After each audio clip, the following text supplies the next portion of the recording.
My dear brothers and sisters, this is the fourth and last Sunday of Advent.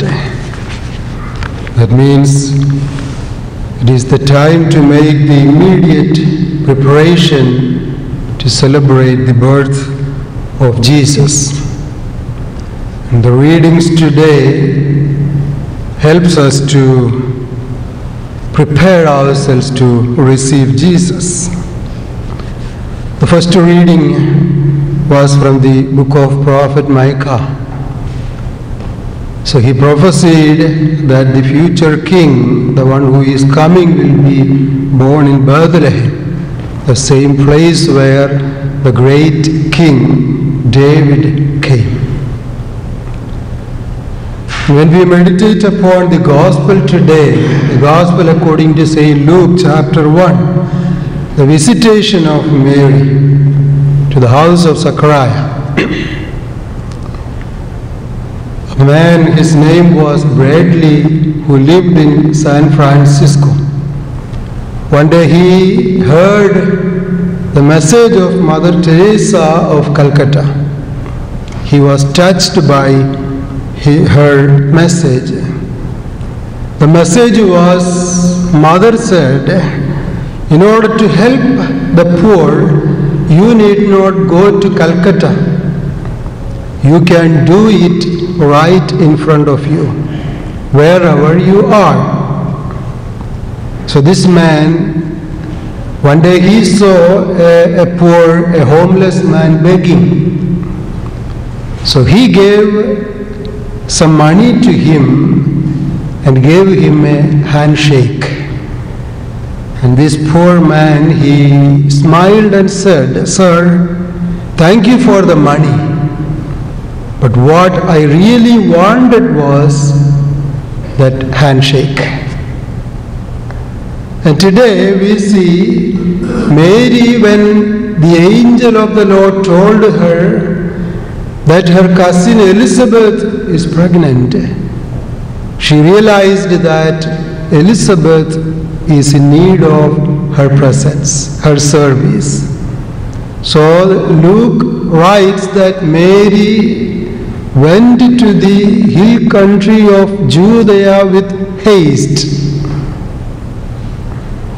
And the fathers of the church meditated upon this visitation, and they gave a title to Mary, and the title was, Mary is the new Ark of the Covenant. When we read 2 Samuel chapter 6 and also 1 Chronicles chapters 13 to 16, we see the Ark of the Covenant. There we read, David decided to take the Ark of the Covenant to Jerusalem. So he arranged everything, the priest, the people who has to carry the Ark of the Covenant, and when they received it with great joy. But on the way, a man called Uzzah, he touched the Ark of the Covenant and he died. So when David saw what happened, David became afraid of taking the Ark of the Covenant to Jerusalem. So he decided to keep it at the house of a Hittite man. His name was Obed.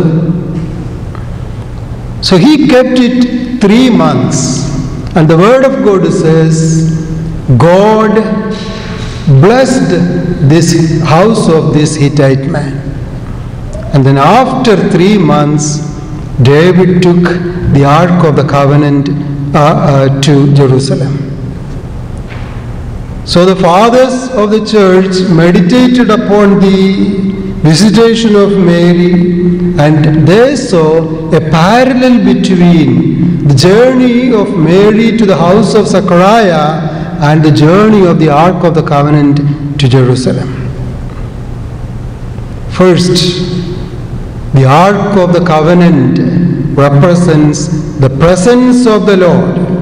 And we know that on the journey of the Israelites, the priest carried the Ark of the Covenant.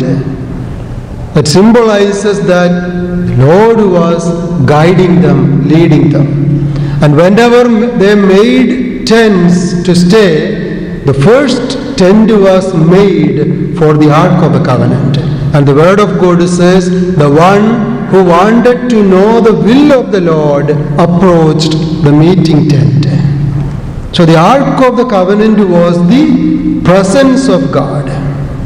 And today Mary, as the new Ark of the Covenant, she also carried the second person of the Holy Trinity, Jesus Christ, God Himself.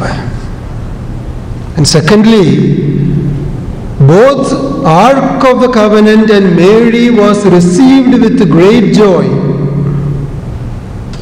The book of Samuel and Chronicles, and also we have heard today the Gospel according to St. Luke, Elizabeth received Mary with great joy.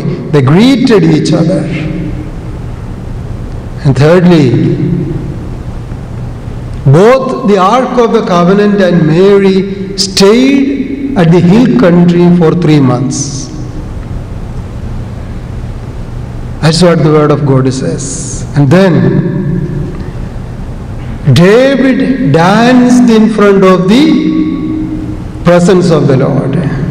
And we read that when David danced, the daughter of Saul criticized him. And he said, I am not afraid of, or I am not ashamed of dancing in the presence of the Lord. And today, when Mary went to the house of Elizabeth, we read, John leaped in the womb of Elizabeth with joy. And finally, the Ark of the Covenant was at the house of Obed-Edom for 3 months, and the Lord blessed them.